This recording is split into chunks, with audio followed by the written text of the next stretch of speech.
Hello दोस्तों, स्वागत है आपका क्रिक टाइम आउट 11 चैनल पे। और आज जो हम मैच कवर करने वाले हैं वो है आईसीसी वुमेन्स टी20 वर्ल्ड कप का मैच जो होने वाला है ऑस्ट्रेलिया वुमेन और इंडिया वुमेन के बीच में। ये मैच होने वाला है 13 अक्टूबर 2024। मैच टाइमिंग्स रहेंगे शाम के 7:30 बजे इंडियन स्टैंडर्ड टाइम के हिसाब से। तो अब जो सबसे इम्पोर्टेंट बात है वो ये कि आपको हमारा crick time out 11 YouTube channel subscribe कर लेना है। वहाँ पे आपको वीडियो अपडेट, वीडियो एनालिसिस मिलता रहेगा। और साथ ही साथ आपको हमारा crick time out 11 Telegram channel भी ज्वाइन कर लेना है। वहाँ पे आपको टॉस रिजल्ट, पिच रिपोर्ट, कोई भी प्लेयर टीम के अंदर आता है, कोई भी प्लेयर टीम से बाहर जाता है, फैंटेसी साइट्स की टीम, सारी इन्फॉर्मेशन आपको वहाँ लाइव मिलती रहेंगी। अब बात कर लेते हैं मैच वेन्यू और पिच एनालिसिस की। तो मैच होने वाला है शारजा क्रिकेट स्टेडियम यूएई में। और यहाँ का पिच जो अभी तक खेला है वो ड्राई साइड पे ही रहा है, टू पेस रहा है। बैटर्स जो टेक्निकली साउंड नहीं है उनको बहुत ज्यादा दिक्कत हो रही है। और सिर्फ टेक्निकली साउंड बैटर्स ही यहाँ पे चल सकते हैं, और उनके भी ऐसा चलने के चांसेस नहीं है कि 50-60 रन या 70-80 रन मार के जाएंगे। वो भी 30 से 40 रन के बीच में ही मार पा रहे हैं। और साथ ही साथ स्पिनर्स यहाँ पे गेम में आ रहे हैं क्योंकि पिच बहुत ही ड्राई है और स्पिन डिग्री ऑफ टर्न जो है वो भी ज्यादा है। तो उस वजह से स्पिनर्स गेम में आ रहे हैं, और पेसर्स भी जो line length wicket to wicket रखते हैं उनको भी मदद मिल रही है क्योंकि पिच टू पेस्ड है। तो कोई बॉल ऊपर आ रहा है, कोई बॉल नीचे रह जा रहा है, तो उस केस में एलबीडब्ल्यू और बोल्ड भी पिक्चर में आ रहे हैं। अब अगर बात कर लें लास्ट के कुछ मैचेस की, तो थर्ड लास्ट मैच की बात करें, साउथ अफ्रीका ने पहले बैटिंग करते हुए बनाए 124 रन 6 विकेट के नुकसान पे। इंग्लैंड पहले आराम से उसको चेस कर गया 125 रन 3 विकेट के नुकसान पे। उस मैच में 2 विकेट पेस को, 6 विकेट स्पिन को मिले थे। फिर बात करते हैं नेक्स्ट मैच की। उसमें ऑस्ट्रेलिया ने बनाए 148 रन 8 विकेट के नुकसान पे। न्यूजीलैंड चेस करते हुए 88 रन पे ऑल आउट हो गई। पेस को उस मैच में 11 और स्पिन को 7 विकेट मिले थे। फिर बात करते हैं श्रीलंका वुमेन, जो यहाँ पे लास्ट मैच हुआ उसमें उन्होंने बनाए 115 रन 5 विकेट के नुकसान पे। ऑस्ट्रेलिया उसको आराम से चेस कर गई 118 रन 2 विकेट के नुकसान पे। और उस मैच में पेस को 0, स्पिन को 7 विकेट्स मिले थे। बात करें एवरेज स्कोर की, तो एवरेज स्कोर यहाँ पे 120 से 130 के बीच में रहेगा। अब बात करते हैं लास्ट 5 मैच की परफॉर्मेंस की। तो ऑस्ट्रेलिया अपनी विनिंग स्ट्रीक कंटिन्यू करे हुए है, लास्ट के 5 मैचेस जीत के आ रही है। इंडिया 5 में से 3 मैचेस जीती हुई है। और इंडिया के लिए ये मैच जीतना बहुत ही ज्यादा जरूरी होता है, तब इंडिया की किस्मत इंडिया के हाथ में ही रहेगी। क्योंकि इंडिया अगर ये मैच जीतता है तो उनके 6 पॉइंट्स हो जाएंगे। और फिर अगर न्यूजीलैंड पाकिस्तान को हराता है और उनका मार्जिन कम रहता है तो नेट रन रेट के बेसिस पे इंडिया अंदर चला जाएगा।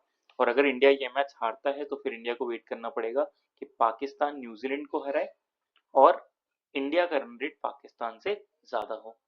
तो इसलिए इंडिया को फिलहाल के लिए ये मैच जीतना बहुत जरूरी है। अब बात कर लेते हैं ऑस्ट्रेलिया वुमेन के प्लेइंग 11 की। तो सबसे पहले एलिसा हीली इंजरी के कारण नहीं खेलना चाहिए ये मैच।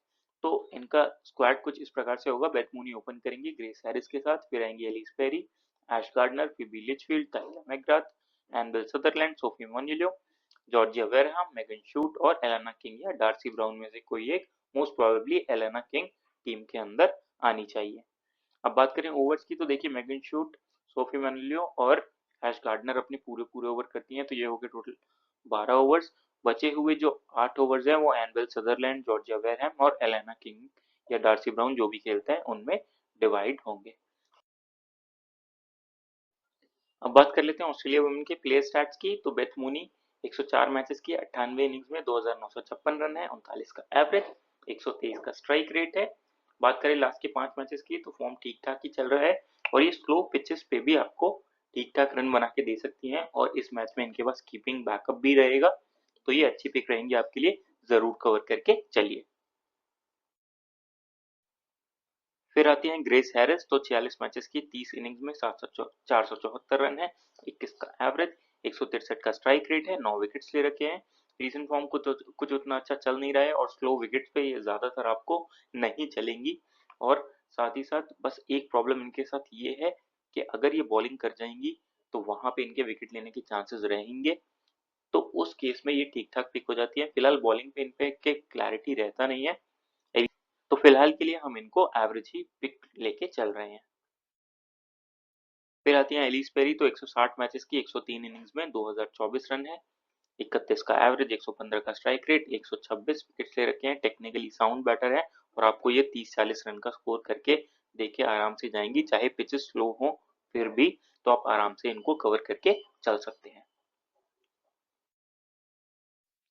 फिर आती है ऐश गार्डनर, तो बैटिंग बॉलिंग दोनों का बैकअप रहेगा इनके साथ, मैंडेटरी पिक हो जाती है, कैप्टनसी के लिए भी सबसे अच्छी ऑप्शन रहेंगी। बैटिंग से आपको ये उतने पॉइंट्स नहीं दिला के जाएंगी, लेकिन बॉलिंग से आपके लिए एक क्रूशल रोल अदा करेंगी, तो इस वजह से इनको लेना जरूरी हो जाता है, जरूर करके चलिए।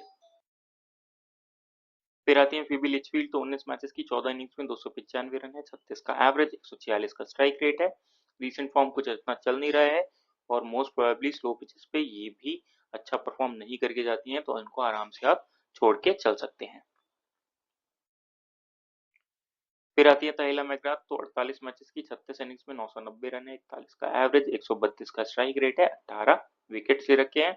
बॉलिंग डालने के ज्यादा चांसेस रहेंगे नहीं, लेकिन इस मैच में ये as a captain role play करेंगी, तो हो सकता है खुद को बॉलिंग दे ले फिर, तो उस चीज पे श्योरिटी नहीं रहेगा, लेकिन अगर हम ओवरऑल देखें तो ये फिलहाल एवरेज ही पिक रहती है हमारे लिए।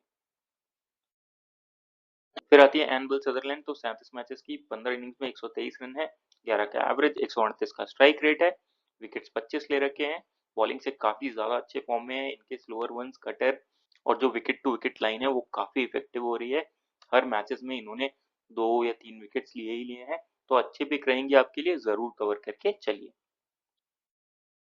फिर आती है सोफी मोनिलो, तो 36 मैचेस में 39 विकेट्स ले रखे हैं। बात करें रीसेंट फॉर्म की, तो फॉर्म अच्छा चल रहा है और स्लो विकेट्स पे ये आपको हमेशा विकेट्स दिला के ही जाएंगी, और ये पिच इनके लिए ही बनी हुई है ऐसा लगता है, तो आप इनको कवर करके जरूर चलिए, 1 या 2 विकेट्स आपको जरूर गेम में दिला के जाएंगी।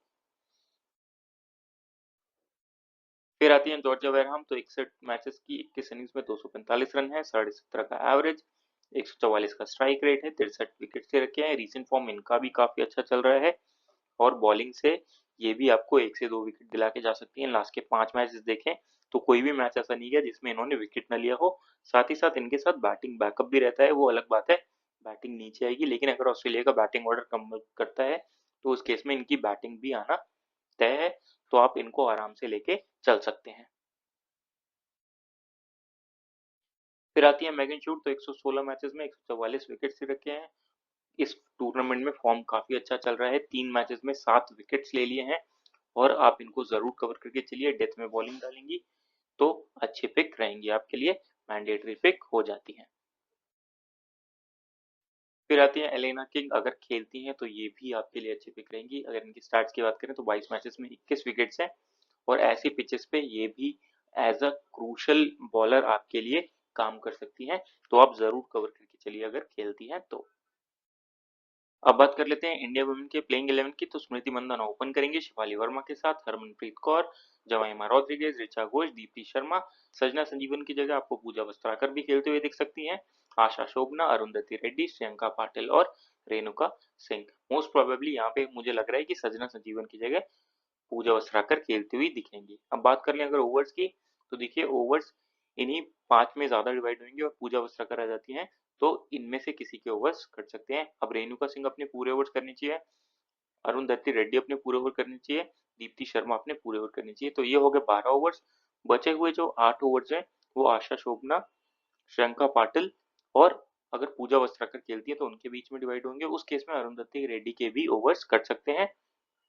तो जैसा भी होगा वो आपको हमारे टेलीग्राम चैनल पे लाइव अपडेट में पता लग जाएगा।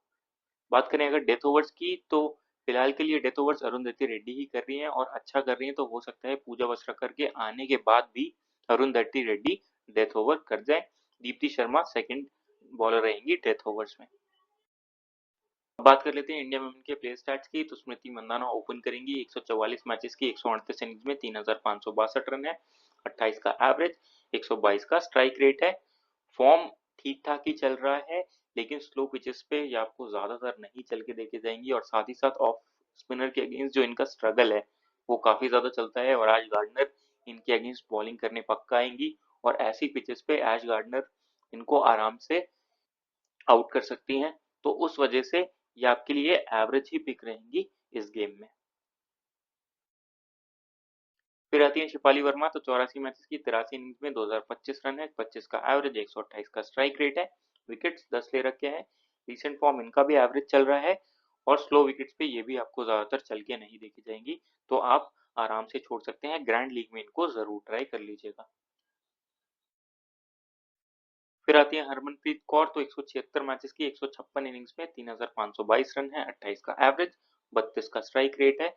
रिसेंट फॉर्म काफी अच्छा चल रहा है, लास्ट के दोनों मैचेस में नॉट आउट गई है और साथ ही साथ टेक्निकली बहुत ही स्ट्रॉन्ग प्लेयर है, अपना विकेट का वैल्यू करती है, इतनी जल्दी विकेट फेंक के जाएंगी नहीं, तो आपके लिए ये मैंडेटरी पिक हो जाती है, खासकर ऐसी पिचेस पे ऑस्ट्रेलिया के अगेंस्ट जिनका बॉलिंग लाइनअप बहुत स्ट्रॉन्ग है, तो आप इनको जरूर कवर करके चलिए।